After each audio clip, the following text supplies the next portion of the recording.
Bueno, buenas tardes a todos.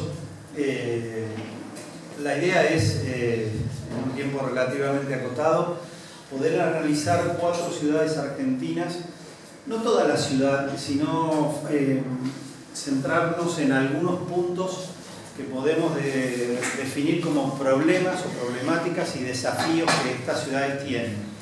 La idea de elegir estas 4 tiene que ver con un conocimiento directo mío por haber trabajado en ellas, pero también porque son temas recurrentes e importantes en la ciudad de Mar del Plata. Entonces quizás el verlos desde la óptica de otra ciudad permite una reflexión también más libre en el espacio nuestro acá en Mar del Plata, ¿no? Voy a comenzar por algunos conceptos como para enmarcar los 4 casos, ¿no? La primera es que la ciudad es un objeto complejo y multidimensional. No lo podemos ver solo desde lo físico, solo desde la disciplina nuestra de la arquitectura, y claramente saber que trabajamos con un objeto que es complejo y que a medida que estudiamos cada vez entendemos que es más complejo y más difícil poder operar sobre este objeto. Esto no quiere decir que hay que dejar de lado cualquier estudio, sino por el contrario, abordar quizás con mucha humildad lo que significa el análisis, la propuesta y el proyecto urbano, ¿no? La cuestión multidimensional tiene que explicarse desde distintas dimensiones, como puede ser la economía, como puede ser el medio ambiente, como puede ser obviamente el urbanismo, los aspectos sociales, pero esa multidimensionalidad tiene que tener siempre como centro, razón de ser, a la persona. Esto es fundamental tener en cuenta de que nosotros intervenimos urbanamente, pero pensando siempre en la persona, ¿no?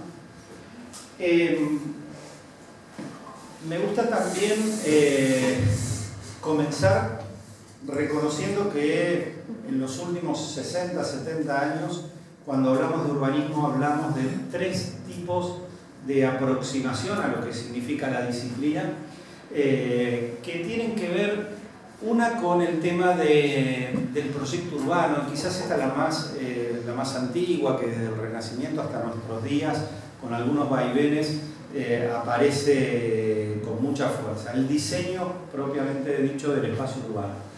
La otra tiene que ver con el urbanismo técnico-científico, el análisis ya desde muchas disciplinas que se hace desde el espacio urbano, algo fundamental, sobre todo en un país como el nuestro y en una provincia que tiene el 98% de la población viviendo en ciudades, ¿no?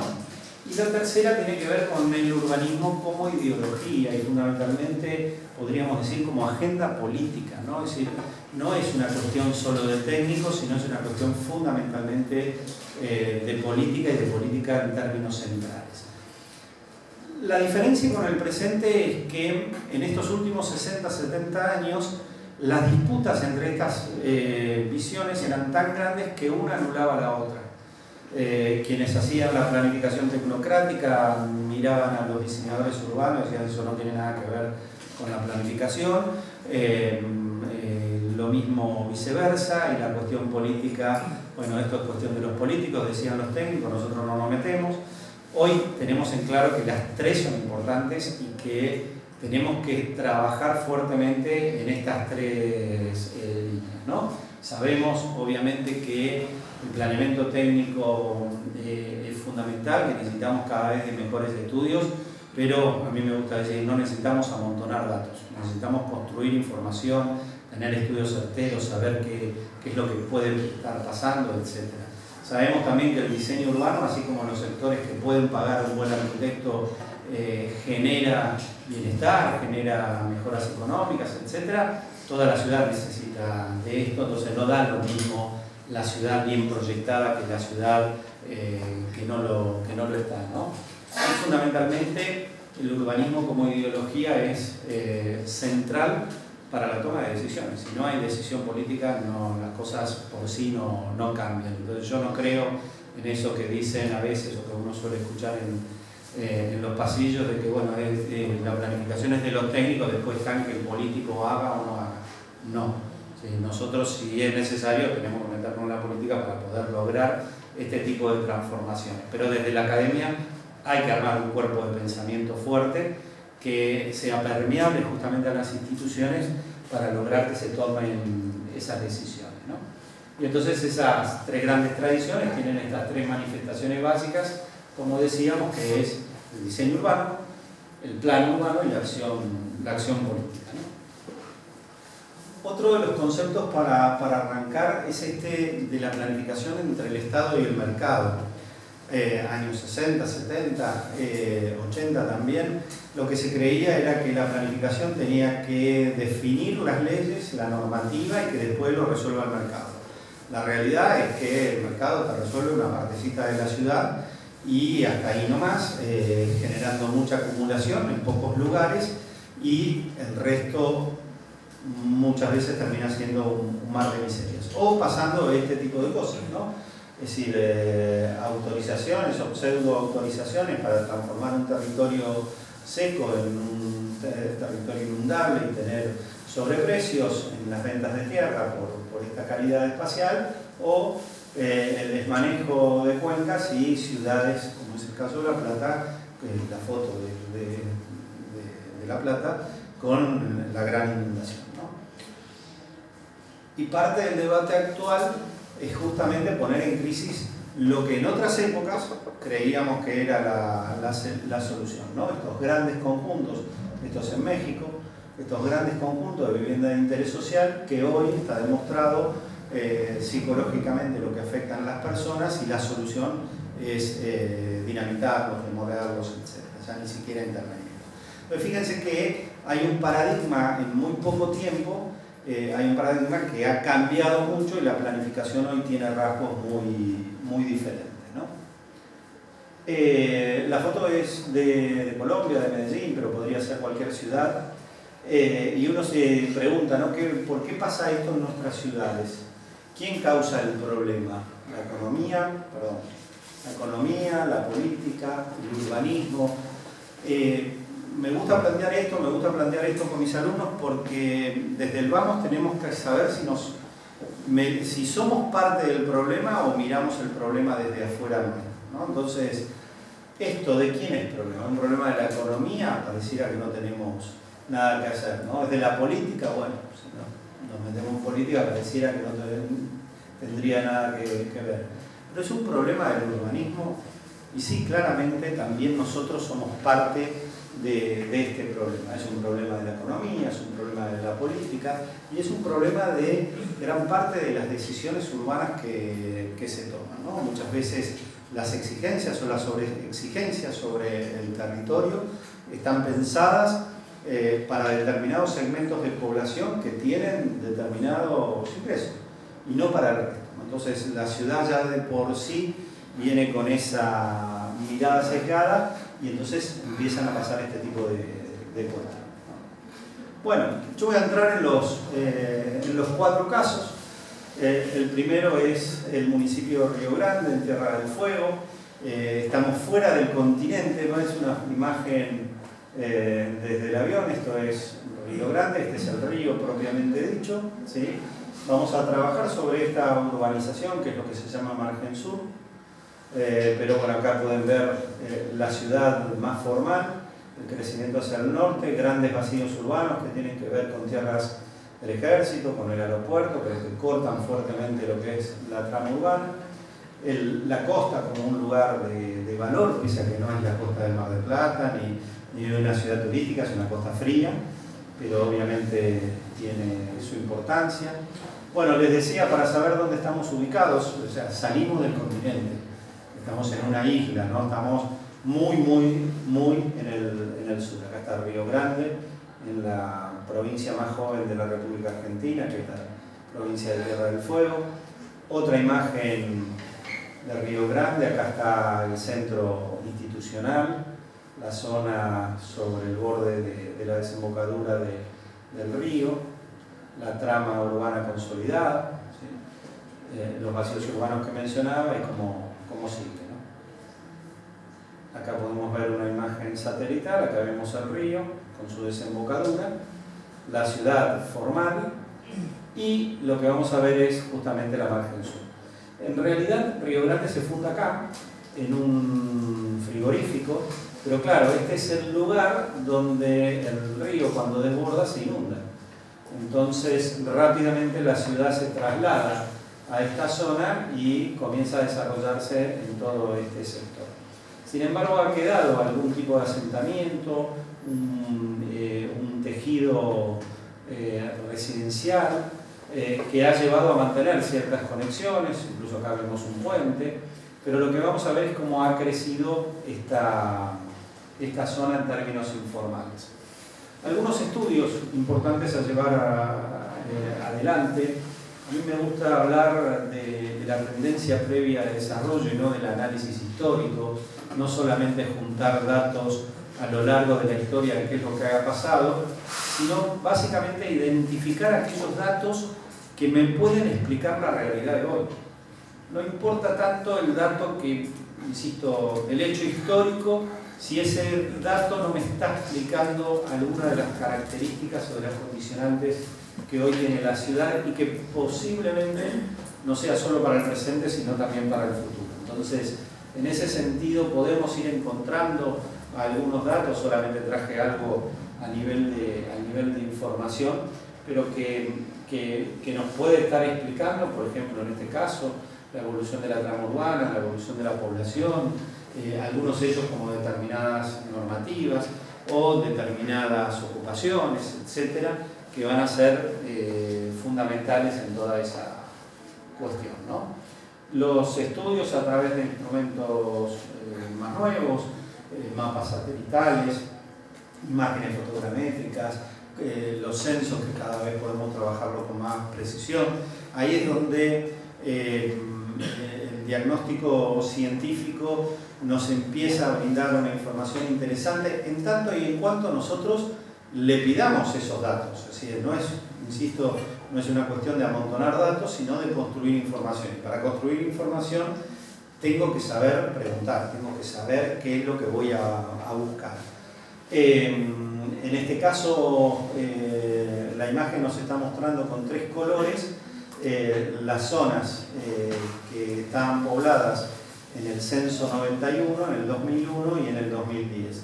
Fíjense cómo hasta el 91 el patrón urbanizado está todo en la zona alta, muy poquito acá en la zona de la margen sur, del otro lado del río, en la parte más baja, como luego en el 2001 se hace este loteo acá y se da un paso hacia una situación inevitable, y luego en el 2010 todo esto va a pasar a ser invasión. Ahora, ¿por qué se produce todo esto? Sin duda esto va a abrir un camino, pero en realidad esto tiene que ver con que el mercado de suelos acá va a ser carísimo y la gente en algún lugar tiene que vivir. Y por lo tanto la gente va a ir fuera de ese mercado formal a encontrar los espacios más vacíos, más disponibles y menos buscados, ¿no? Esta es otra forma de mirarlo, importante, porque aquí vamos viendo al 91 cuál era el recinto urbanizado y cómo crece, pero cómo crece con distintos patrones de urbanización, ¿no? Entonces vemos loteos formales en esta zona, que generalmente son de valores elevados, aún acá, y villas y asentamientos en toda esta zona, ¿no? Pero nada como la imagen más real, la foto, ¿no? que nos muestra cómo se fue dando. Acá podemos ver el puente. Imaginen un par de cosas nomás. ¿Cuánto cuesta hacer un puente de estas características, ¿no? Muchísima plata. Es decir, ¿cómo, en términos financieros, cómo le cuesta poder urbanizar bien toda esta zona a una ciudad como esta, por haberse dado el lujo, como la mayoría de nuestras ciudades, de no tener una política de urbanización social, ¿sí? Pero también los costos sociales que paga la gente por todo esto. Es decir, todos perdemos por no tener una planificación adecuada, ¿no? Acá, fíjense, este puente que en principio alcanza para esto, alcanza para ese loteo formal, hoy obviamente el municipio está detrás de un nuevo puente porque este es totalmente inadecuado, ¿no? Acá, año 97 es esta foto, esto es 2007, o sea, miren, acá pueden ver un trazo del arroyo, tiene un fenómeno, las temperaturas extremas de este lugar hace que en el verano este suelo parece bueno, o está todo muy seco porque hay poca agua, pero conforme comienzan las altas temperaturas, las bajas temperaturas, comienza justamente el suelo a helarse y se comienzan los cursos de agua a estar mucho más llenos. Y esa situación coincide con los procesos migratorios. Este es un lugar donde las posibilidades de trabajo son mejores que las de muchas provincias argentinas y por lo tanto tiene una migración muy fuerte de todas las provincias, porque si tenés la suerte de tener un trabajo, la paga es muy buena. Y entonces por ahí te bancás estar en algún lugar a la espera de poder conseguir entrar en una empresa o en alguno de estos lugares donde, insisto, los salarios son de los más altos que se pagan en el país. Entonces te da la capacidad para poder ahorrar y después de unos años por ahí imaginar volver. Ahora, ese fenómeno de migración está muy pautado en el tiempo. Las oleadas de migración llegan entre febrero y marzo, un poco abril y después caen. Pues ya nadie en el invierno está viajando, ¿no? Entonces, cuando la gente recién llega, este lugar es una cosa. Ahora, 3 meses después ya no es exactamente lo mismo. Fíjense, 2007, 10 años después de la foto anterior, ¿sí? Ahí ya podemos ver, miren ese arroyo de agua en el verano, ya con determinadas casillas. Esta es una vieja estancia que, si no me equivoco, es una sociedad rural ahora. Hay otras imágenes del mismo año. Fíjense la falta de asistencia municipal en los trazados de esto, tiene que ver con la espontaneidad de un asentamiento, pero también tiene que ver con el no querer mirar esta situación, quizás por no querer convalidarla o por lo que fuera, pero en definitiva después esto trae mucho problema para poder ser regularizado. Y 10 años después de esa foto, miren lo que es. ¿Sí? En esta foto satelital ya ven todo muy urbanizado, ahí podemos ver detalles de cómo se ha ido consolidando de manera informal, de manera fuera de las expectativas que se tenían, ¿no? Entonces, cuando vamos a hacer un diagnóstico, decimos, es muy importante abordarlo desde distintos aspectos, el ambiental, el social, el urbano, el económico, entender ese marco jurídico normativo, son cuestiones fundamentales para abordar, entendiendo cómo construir una información que después la pueda relacionar, ¿no? Es decir, cuál es la situación social, pero por qué se llega también a esa situación de la invasión. Hablando con una persona, un asistente social que trabajamos juntos y me decía, yo invadí. Dice, si mi padre es cordobesa, ¿no? Y me decía, si mis padres se enteran, pero no estoy mirando esto.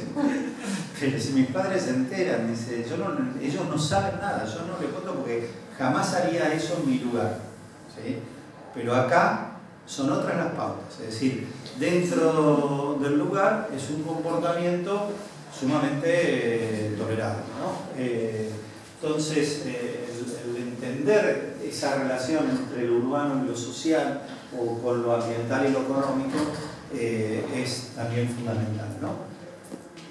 Y poder conocer el lugar, poder trabajar sobre la realidad, porque yo podría haber elegido un montón de datos como para ver o explicar el mercado de suelo, como para explicar situaciones de vivienda, etcétera, etcétera, pero nada como poder entender el lugar a partir de conocerlo. Estas son algunas aproximaciones a esa zona.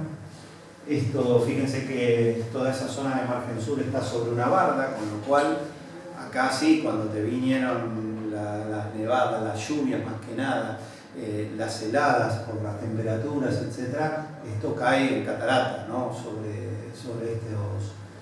estos lugares, ¿no? La informalidad característica en un loteo, en las construcciones, la necesidad de tener con cierta temperatura los tanques de agua, ¿no? Porque se te congela el agua, el espacio público como un lugar totalmente residual, ¿no? La falta por ahí de este tipo de equipamiento. Ahí podemos ver algunas otras imágenes. La forma de construcción, ya muy pautada, obviamente levantarse del suelo, construcciones con cierto grado de prefabricación o de industrialización, fundamentales, ¿no? Pero también muchísima inseguridad, ¿no? Miren lo que es este cableado en el medio de la nada sobre el borde de la ciudad, ¿no?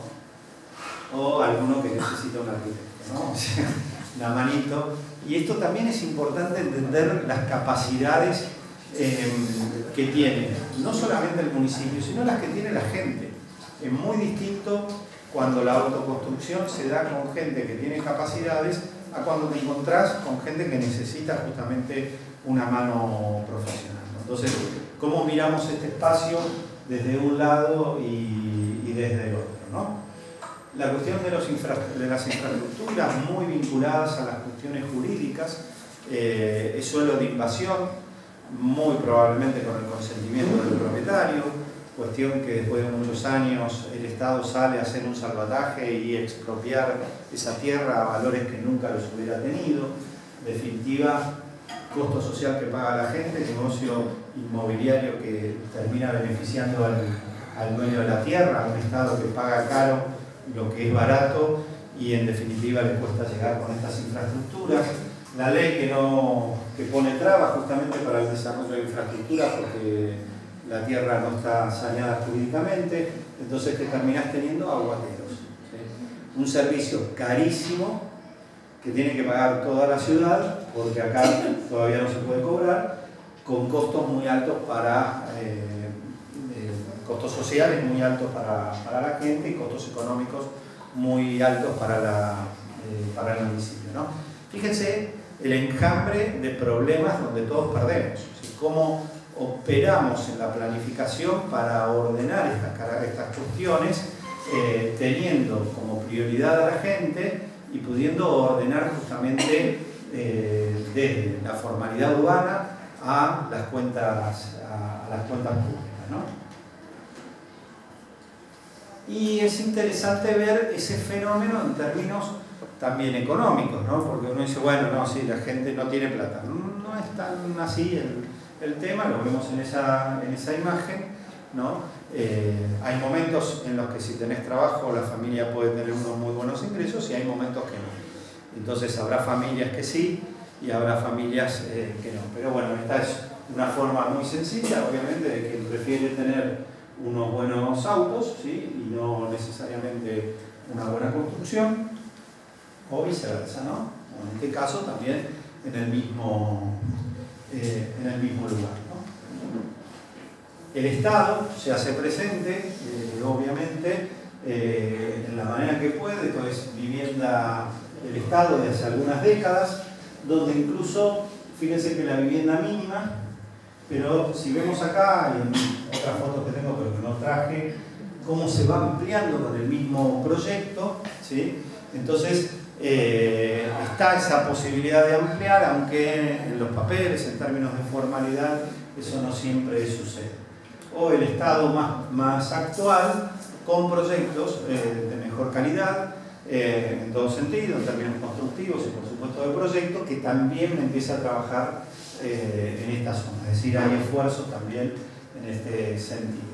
Hay un patrimonio arquitectónico a veces destruido de esa primera etapa de la ciudad, pero que es recuperable. Si no me equivoco, este edificio fue recuperado parcialmente. O hay edificios históricos que sí han sido mantenidos. Este es un museo y que tienen actividad en el lugar. Podemos encontrar reservas urbanas, áreas protegidas, como es justamente la punta, que se conserva como cuestión ambiental. Podemos ver loteos nuevos y a precios altos, es decir, no es para segmentos de baja capacidad, sino para segmentos por ahí que estaban buscando otros lados y que de repente empiezan a querer venir sobre este sector frente al mar. Tenemos ese sistema jurídico-administrativo, esos marcos para observar desde las leyes nacionales a provinciales, obviamente todo lo que sea la normativa urbana, pero fíjense cómo acá la normativa no fue anterior al hecho urbano, sino fue posterior al hecho urbano. Es decir, cuando el hecho urbano ya se consolidó, la necesidad de dar una normativa. Y los estudios, en este caso, un muy buen estudio sobre el suelo, la situación jurídica y la economía, que son también todos trabajos que son importantes para ir conociendo y poder de alguna manera abordar estos casos, ¿no? Río Grande, como les decía, es una de las ciudades donde el valor del suelo urbano es más alto del país y no es precisamente por la calidad del suelo ni necesariamente por las vistas, sino fundamentalmente porque los ingresos son de los más altos que tiene el país. Y eso, si no se tiene una política de suelo social, obviamente genera muchísima exclusión. Y esa muchísima exclusión termina siendo respondida desde el lado de las invasiones. Muy bueno que el municipio va entendiendo esto, tienen buenas herramientas. El solo aplicar la plusvalía sobre los loteos urbanos les permitió empezar a contar con 2.000 lotes que salían a un precio social, y eso calmó muchísimo las ansiedades de la población, ¿no? Porque los registros de cantidad de gente buscando lotes a un valor más razonable eran muy altos, ¿no? Otro caso que quería traer por razones diferentes es el municipio de Necochea. En realidad acá voy a contar un poco del plan de hace unos años, ya más de 12, pero la cuestión era la competencia sobre la costa. La costa tiene dos grandes competencias en el caso de Necochea. Es obviamente la actividad del turismo, es una de las que compiten por ese espacio, pero el otro es el puerto. Y compiten en la misma época del año, o sea, la actividad central portuaria coincide con la actividad turística en enero y febrero. Entonces, muchas veces es muy difícil poder acordar las políticas entre un sector y otro, y generalmente los planes lo que hacen es, bueno, te hacemos el plan de turismo por un lado, después el plan del puerto por el otro. Y evidentemente nunca se aborda el espacio de conflicto que genera la relación entre ambos. Entonces, una de las características que tuvo este plan fue justamente abordar desde el vamos el tema de ese espacio en razón de su conflicto. Entonces, no hablábamos nunca de un plan de turismo, sino que trabajábamos sobre el espacio de la franja costera con todos los usos y con todos los conflictos que esa franja demanda, ¿no? Para mostrar un poco algunas imágenes, toda la gran reserva que constituye el Parque Lirio, la playa con digamos, la ciudad turística propiamente dicha. Acá vemos otra imagen con el Parque Lirio, con todas también sus características de usurpaciones, incluso de formales y no tanto. Otra imagen, el centro de la villa balnearia. Necochea tiene dos centros muy característicos, ¿no? Donde está el necocheense de de todo el año, y la villa balnearia propiamente dicha, que está sobre la costa, que obviamente es un lugar mucho más frío, es que funciona fundamentalmente de diciembre a marzo, ¿no? Y acá la desembocadura del Quequén es un punto clave. Acá es donde el puerto en ambas orillas está. Quizás esto de alguna manera es también una suerte de quiebre para el tratamiento de las costas que vamos a ver, pero bueno, acá vemos cómo se rompe esa continuidad de playa turística que veníamos teniendo y se transforma todo el espacio en un espacio de la producción, ¿no? Donde la trama urbana llega sobre el borde, pero no termina de llegar al borde exacto de la costa, ¿no? Algunas imágenes. Y vamos viendo, a medida que nos adentramos un poco, la ciudad no termina de llegar hasta el río, quedan algunos espacios remanentes, a veces equipamientos comunitarios, como pueden ser clubes, ¿sí? Pero hay un desaprovechamiento muy fuerte de lo que significa este recurso, ¿no? Hasta el borde de la ciudad misma, donde ya la relación es con el campo, ¿no? ¿Qué hacemos a veces en nuestras ciudades para mirar todos a la vez un mismo accidente geográfico y darle la espalda a otros recursos que son fantásticos, ¿no? Es decir, un río como este no tiene cualquier ciudad, tener un río, tener un mar, y sin embargo el no poder acordar una política entre los distintos actores genera esta complejidad sobre el territorio.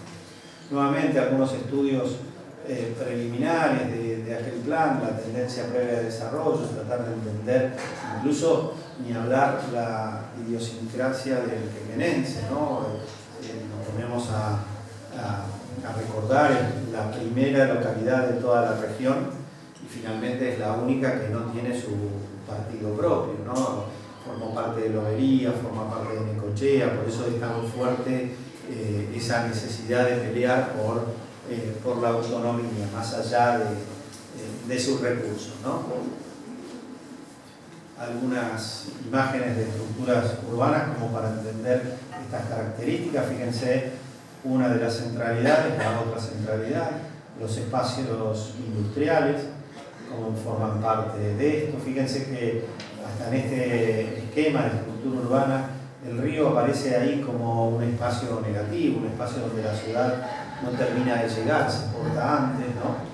O la costa con estas características que decíamos disruptivas entre lo que es playa y lo que es el puerto en el medio, con los conflictos que puede generar, ¿no?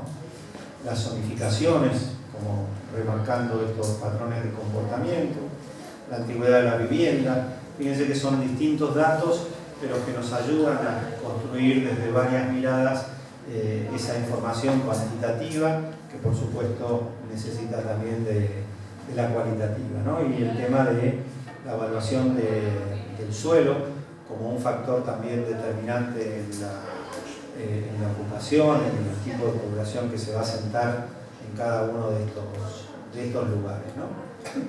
Bueno, esto, como les decía, talleres de participación fundamentales para poder abordar esto. Esto es un taller más o menos de unas 40, 50 personas que duró todo un día, un sábado de 9 de la mañana a 7 de la tarde, y muy interesante. Se hizo en Quequén y el tema era justamente trabajar sobre las costas, ¿no? Y bueno, tenía un grupo muy interesante de vecinos autoconvocados que luchaban por la autonomía. Otra mesa se había espontáneamente, ¿no? Se habían armado con el sector privado, otra más con el sector público de Necochea, etc. Y lo importante de este tipo de talleres es abordar ese espacio de conflicto, ese conflicto urbano que está, para, en la medida que la metodología avanza, se pueda avanzar en determinados acuerdos que permitan trabajar el tema, ¿no? Bueno, mucho más adelante, etapas de programas, de proyectos, y en esto de alguna manera me quería centrar acá, la posibilidad que el plan se convierta en una herramienta que le pueda dar racionalidad a la gestión, ¿no? Que hay planes a veces que por ahí buscan centrarse en 3 o 4 temas claves. En este caso, lo que buscaba este plan, más allá de los temas claves, era cómo poder ordenar instrumentos de gestión para todo el municipio, ¿no? Entonces, los aspectos urbanos-ambientales, ¿no? Entonces, por ejemplo, el programa de infraestructura y servicios urbanos, o el equipamiento urbano comunitario, la valorización del espacio público, son programas que tienden a estudiar, a cuantificar justamente todo lo que hay. Si hoy pidiéramos en muchas de nuestras ciudades información sobre los espacios públicos, ¿cuántos árboles hay en Mar del Plata? ¿Dónde están? ¿Cómo están inventariados? ¿En qué estado se encuentran? Es decir, carecemos seguramente, por ahí no es el caso que digo, pero en la mayoría de las ciudades carecemos de esta información. Si no sabemos ni dónde están ni cuántos son, ¿cómo hacemos un plan de manejo? ¿Cómo podemos trabajar para que estén mejor? Entonces, el plan acá se convertía en una herramienta fundamental para abordar todos estos espacios, ¿no? El equipamiento urbano comunitario, ¿no? Ya no pensar solamente en cuáles son los edificios que tiene un municipio, que en el caso de un municipio del tamaño de Mar del Plata deben ser, no sé, 400, 500 edificios, tendrá la municipalidad 300, es decir, estamos hablando de cantidades importantes, pero el plan tiene que ser más que un plan de la municipalidad. Entonces, empezar a abordar, por ejemplo, el conocimiento de cuál es el estado de todos los clubes que estén en una ciudad, o de todas las bibliotecas, o de los centros de salud, etcétera, etcétera, ¿no? Es decir, el plan tiene que ir creando una racionalidad que haga mucho más eficiente el trabajo del Estado, ¿no? Y sobre todo que motive la participación del sector privado y de las organizaciones civiles. Y en este caso, 2 programas que justamente eran cualitativos, uno que tenía que ver con las intervenciones urbanas orientadas a la competitividad y otro que tiene que ver con las intervenciones urbanas orientadas a la equidad social. Porque en esos tenemos que medir justamente ese cambio cualitativo, no podemos verlo en términos cuánticos, sino fundamentalmente de los cambios que nos centramos, ¿no? Entonces, determinados programas, empezar